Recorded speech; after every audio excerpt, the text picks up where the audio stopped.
ന്റെ പേരിൽ മാനവും മര്യാദയായിട്ട് ഈ രാജ്യത്ത് ജീവിക്കുന്ന ആളുകളെ പിന്നെ പീഡിപ്പിക്കുകയാണ്. ഞാനാണ് പോലീസിനെ വിളിക്കാൻ പറഞ്ഞത്, ഞാനാണ് ചാനലിനെ വിളിക്കാൻ വന്നത്, ഞാനാണ് പോലീസുകാരോട് എക്സ്പ്ലെയിൻ ചെയ്യുന്നത്. ഞാൻ ചാനലുകൾക്ക് മിണ്ടാൻ പോയപ്പോൾ മിണ്ടരുന്ന് പറഞ്ഞു. പോലീസ് സ്റ്റേഷനിൽ കൊണ്ടുവന്നു, മെഡിക്കൽ ടെസ്റ്റ് നടത്തി.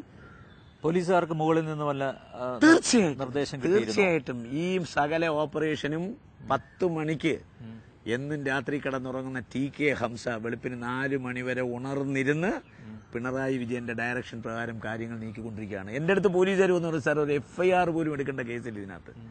FIR പോലും എടുക്കേണ്ട കേസില്ല. ഈ പ്ലോട്ടിൽ CPM-ഉം PDP-യും ഒറ്റക്കെട്ടായിരുന്നു. അതായത് പിണറായി വിജയനും മദനിയും പറയില്ലേ, ഇരുമയ്യാണെങ്കിലും നമ്മൾ ഒറ്റ കരളല്ലേ, നീ എന്റെ ജീവനല്ലേ, ആ ജീവൻ ഈ കേസിലും കാണിച്ചു. രണ്ടുപേരുടെയും മുഖ്യശത്രു, മദനിയുടെ മുഖ്യശത്രു ഞാനാണ്. പിന്നെ ഞാനൊരു കാര്യം നിങ്ങളുടെ പറയാം, ഇയാള് പിന്നെ മൈനാഗപ്പള്ളി ഒരു അനാഥാലയം നടത്തുന്നതാണ്. ഇയാൾ അനാഥാലയത്തിൽ ഒരിക്കൽ പിന്നെ രാജേഷ് ദിവാൻ റെയ്ഡ് ചെയ്തു. 2 ബണ്ടിൽ നിരോധ പിടിച്ചത്. അവിടുത്തെ കുട്ടികൾ തിന്നുന്ന നിരോധ. അതോ മദനി ഹിന്ദുസ്ഥാൻ ലാറ്റക്സിന്റെ ചെയർമാനാണോ 2 ബണ്ടിൽ നിരോധമായിട്ട് അടക്കാൻ? അപ്പൊ അനാശാസ്യം ആരാണ് നടത്തുന്നത് കേരളത്തിലെ ജനങ്ങൾക്കറിയാം. 41 വർഷക്കാലത്ത് സംശുദ്ധമായ ഒരു രാഷ്ട്രീയ സംസ്കാരമുള്ളവനാ രാജ്മോഹൻ ഉണ്ണിത്താൻ.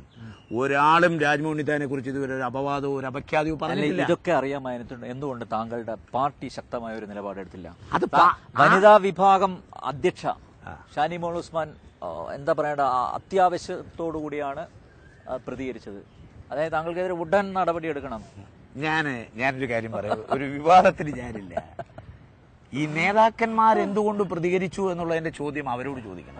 ഷാനിമോൾ ഉസ്മാനെ ഞാനൊരു സഹോദരിയായി കാണുന്നു, അതുപോലെ ഈ പാർട്ടിക്കകത്ത് അച്ചടക്ക നടപടി എടുത്ത ആളുകൾക്ക് ശരി എന്ന് തോന്നിയതാണ് അവർ ചെയ്തിരിക്കുന്നത്. അതാണ് ശരി.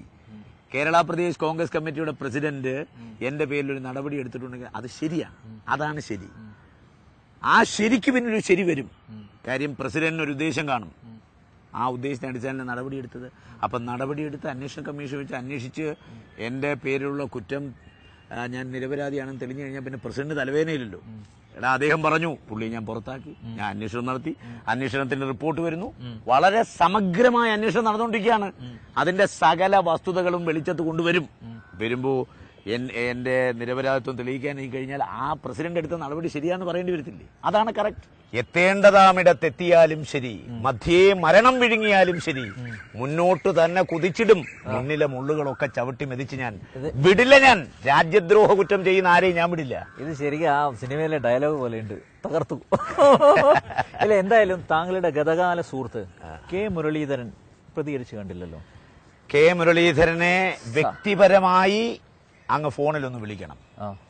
എന്റെ അറിവ് ശരിയാണെങ്കിൽ മുരളീധരൻ പല ആളുകളെയും വിളിച്ചു പറഞ്ഞു, വർഷങ്ങളായി ജയലക്ഷ്മി എനിക്കറിയാം, രാജ്മോഹൻ ഉണ്ണിത്താനെ എനിക്കറിയാം, അവരെ കുടുക്കിയതാണ്, എന്ത് വില കൊടുത്തും അവരെ രക്ഷിക്കണമെന്ന് ഈ ക്രൈസിസിൽ മുരളീധരൻ പറഞ്ഞതായി മഞ്ചേരിയിൽ നിന്ന് ഒരുപാട് ആളുകൾ എന്നെ വിളിച്ചു പറഞ്ഞിട്ടുണ്ട്. പക്ഷെ ഞാനും മുരളിയായിട്ട് ഒരു ബന്ധവുമില്ല. പക്ഷെ മുരളിക്ക് എന്നെ അറിയാം.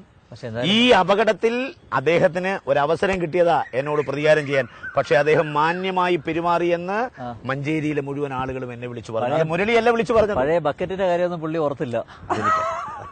ഞാൻ പറഞ്ഞതിൽ നിന്നും ഒരിക്കലും പിന്നോട്ട് പോയിട്ടില്ല. പറഞ്ഞു മനസ്സിലായി. പിന്നെ ഇതിനകത്തൊരു കാര്യം മനസ്സിലാക്കണം, രാജ്മോഹൻ ഉണ്ണിത്താൻ രാജ്യദ്രോഹ കുറ്റം ചെയ്തിട്ടില്ല. രാജ്മോഹൻ ഉണ്ണിത്താന്റെ അടുത്ത് ആകെ 500 രൂപ പെനാൽറ്റി അടിക്കാവുന്ന ഒരു കേസ് ഇപ്പോഴും എന്റെ. ഈ കേസൊക്കെ നിഷ്കരുണം ഹൈക്കോടതി എടുത്ത് ദൂരെ കളയും. എനിക്കറിയാം, ഞാൻ നിയമം നന്നായിട്ട് അറിയാവുന്ന. ഞാൻ കൊടുത്തിട്ടുണ്ട്. നിഷ്പ്രയാസം എനിക്ക് തന്നിരിക്കുന്ന ജാമ്യത്തിൽ മജിസ്ട്രേറ്റ് തന്നെ പറഞ്ഞിട്ടുണ്ട്, പ്രൈമാ ഫേസി പോലും ഒരു കേസ് ഇവരുടെ പേരിലില്ല, ഈ കേസ് നിലനിൽക്കുന്നതല്ല, അതുകൊണ്ട് ജാമ്യം കൊടുക്കാന്ന്. അവരല്ല ഗൗരവം, ആസൂത്രിതമായ ഗൂഢാലോചന, രാജ്യദ്രോഹ കുറ്റം, ഈ രാജ്യത്തെ നശിപ്പിക്കാൻ, ഉന്മൂലനം ചെയ്യാൻ, തീവ്രവാദികളെ പാകിസ്ഥാനിലേക്ക് പരിശീലനം കൊടുക്കാൻ റിക്രൂട്ട് ചെയ്ത സോഫിയ മദനി, ആരോപണ വിധേയായ സോഫിയ മദനി, ആ മദനിക്ക് ജാമ്യം കിട്ടാൻ നമ്മുടെ പബ്ലിക് പ്രോസിക്യൂട്ടർ കോടതി പോയില്ല, വാ തുറന്നില്ല. രാജ്മോഹൻ ഉണ്ണിത്താനെ അന്ന് എതിർത്തിരുന്നോ? APP കോടതിയിൽ എനിക്ക് ജാമ്യം കിട്ടാതിരിക്കാൻ, എന്നെ റിമാൻഡ് ചെയ്യാൻ അയാളുടെ അവസാന ശ്വാസം വരെ പോരാടി. അപ്പൊ സൂഫിയ മദനി എവിടെ നിൽക്കുന്നു? രാജ്മോഹൻ ഉണ്ണിത്താൻ എന്നെ അകത്താക്കാൻ. പക്ഷേ മജിസ്ട്രേറ്റ് വളരെ അഡമന്റായ സ്റ്റാൻഡ് എടുത്തു. മാത്രമല്ല, രാത്രി 9 മണിക്ക് ഞങ്ങളെ പോലീസ് സ്റ്റേഷനിൽ കൊണ്ടുവന്നാണ്. ഉച്ചയ്ക്ക് 3 മണി വരെ ഞങ്ങൾ ഹരാസ് ചെയ്തു.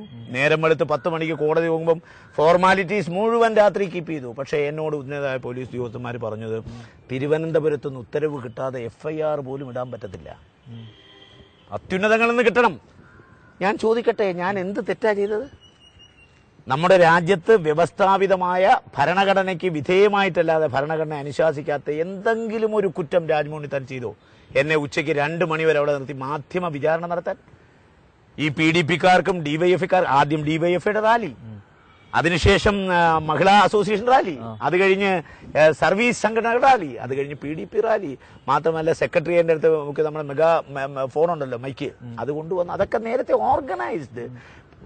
ഉച്ചയ്ക്ക് 2 മണി വരെ. ഇത്രമാത്രം എന്തിനാണ് ഉണ്ണിത്താനെ ഇങ്ങനെ ഭയക്കുന്നത്? എനിക്കറിയത്തില്ല. എങ്ങനെയാണ്, എന്താ ഞാൻ ഈ താങ്കളുടെ പൊളിറ്റിക്കൽ ലൈഫ്? മാർക്സിസ്റ്റ് കമ്മ്യൂണിസ്റ്റ് പാർട്ടിയും PDPയും അവരുടെ പതാക പിടിച്ച് അവരുടെ സകല ശക്തിയും സമാഹരിച്ച് രാജ്മോഹൻ ഉണ്ണിത്താനെ എതിർക്കുമ്പോഴാണ് ഞാൻ ആരാണെന്ന് എനിക്ക് മനസ്സിലായത്.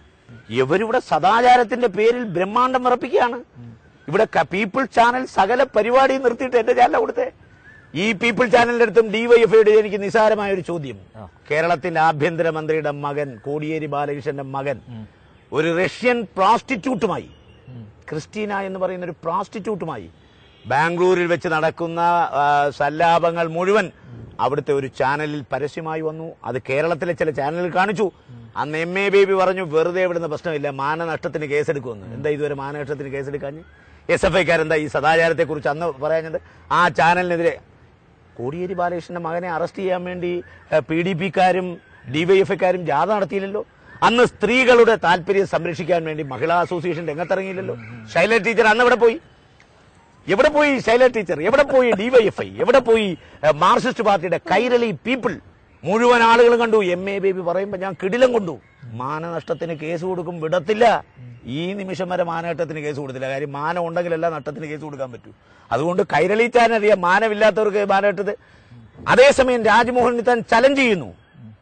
ഹൈക്കോടതി തുറക്കട്ടെ, കേസ് പറട്ടെ, ഈ കൈരളി ചാനലിന്റെ MDയെ ഞാൻ മാനനഷ്ടത്തിന് കേസ് കൊടുത്തിരിക്കും. മാത്രമല്ല, ഇവിടെ ഒരു പെൺകുട്ടിയുടെ അവകാശമാണ് ഹനിക്കപ്പെട്ടിരിക്കുന്നത്. മൗലിക അവകാശം, മനുഷ്യാവകാശം ധ്വംസം. പ്രായപൂർത്തിയായ ഒരു പെണ്ണ്, അവർക്ക് കുടുംബമുണ്ട്, അവർക്ക് പ്രായപൂർത്തിയായ ഒരു മകളുണ്ട്, അച്ഛനുണ്ട്, അമ്മയുണ്ട്. ആ പ്രദേശത്ത് എവിടെ ചെന്ന് ചോദിക്കാം? വേശ്യാവൃത്തിക്കെന്ന് പറഞ്ഞാൽ അവിടെ ബാഗിൽ നിന്ന് ആകെ പിടിച്ചിരിക്കുന്ന 65 രൂപയാണ്. 65 രൂപ വേശ്യാവൃത്തിയുടെ കൂലി. പുത്തരിക്കണ്ടം മൈതാനത്ത് പോയാൽ നിങ്ങൾക്ക് കാശ് കിട്ടത്തില്ലേ മിസ്റ്റർ അനിൽ നമ്പ്യാർ? നിങ്ങൾക്കറിയാമല്ലോ. ഞാൻ പോയിട്ടില്ല. പോയവരോട് ചോദിക്കാം. ഇവിടുത്തെ പല കമ്മ്യൂണിസ്റ്റുകാരുടെയും സദാ